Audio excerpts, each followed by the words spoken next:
kali sholat jamaah di masjid, 27 kali di rumah baru sama. Apalagi keutamaan berjamaah di masjid.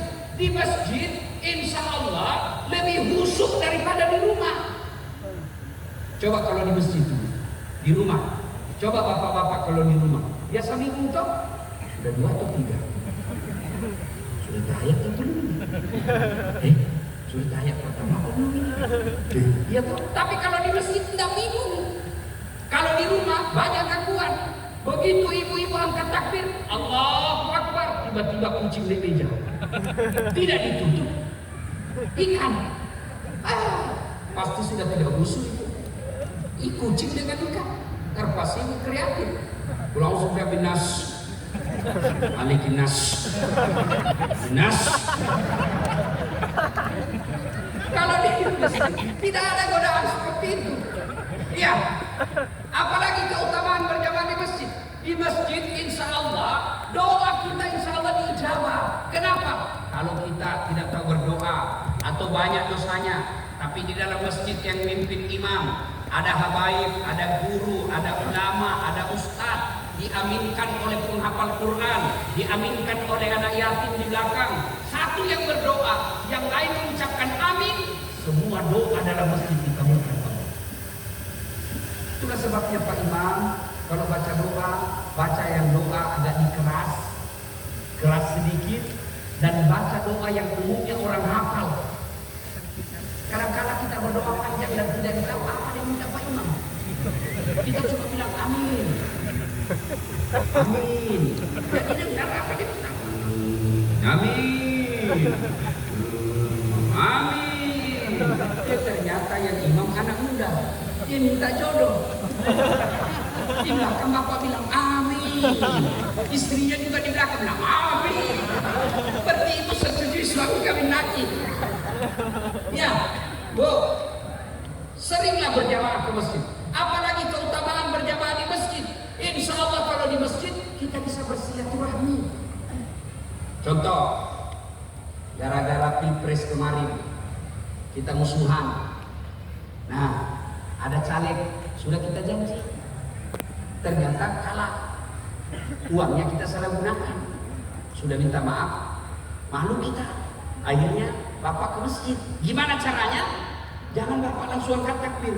Tunggu dulu ya, saya bunyi terus. Nah, bapak ibu jangan takbir dulu. Karena kalau bapak takbir duluan, dia tinggalkan. Musuh saya ini, dia tinggal. Gimana? Nanti dia sudah takbir baru bapak maju. Tidak bisa lagi dia tinggalkan karena sudah takbir. Sudah itu, tungguin dia kalau assalamualaikum. Assalamualaikum warahmatullahi. Tungguin dulu.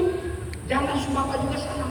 Tunggu dia menghadap ke kiri, baru bilang, bapak, assalamualaikum warahmatullahi wabarakatuh. Tidak mungkin dia dorong kepala.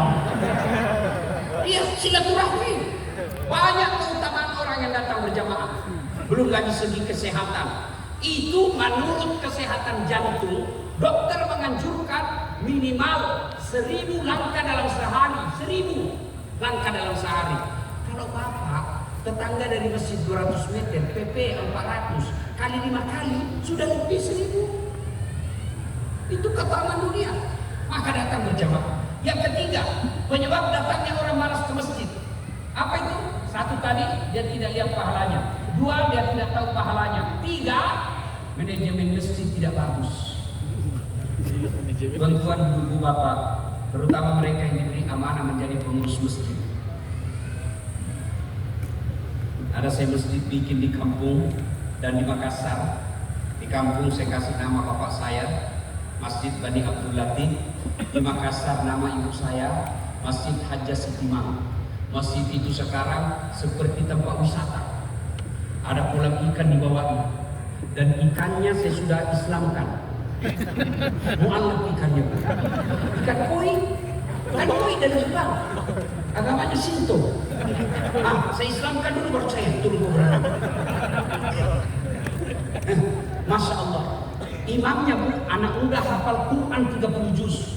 Juara 1 hafal Quran 30 juz di Makassar di Sulawesi Selatan. Muadzinnya, wah digaji kayak pegawai negeri.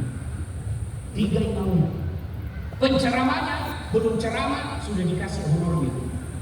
Supaya dalam. Masya Allah, karpetnya empuk. Di depannya ada LCD. Kalau imam zikir, tertulis itu apa yang dibaca imam, sehingga jamaah semua bisa lihat, ikut dengan bacaan Pak Imam. Sound systemnya bagus, karpetnya bagus, dingin. Jembatannya dari jalan ke masjid kaca. Ramai itu masjid. Hebatnya itu masjid, 80% pengunjungnya rata-rata anak muda.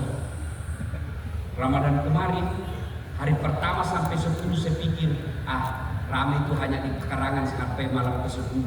Ternyata 30 malam berturut-turut selalu penuh sampai ke jalan. Karena nyaman.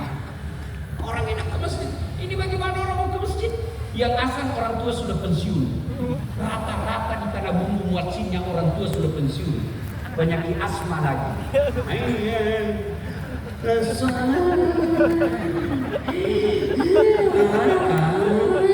Dia bilang anak muda itu lagi yang asal itu. Iya sob. Masya Allah. Karpetnya sudut 7 kali lebaran tidak pernah diganti. Begitu kita mau sujud banyak pasir.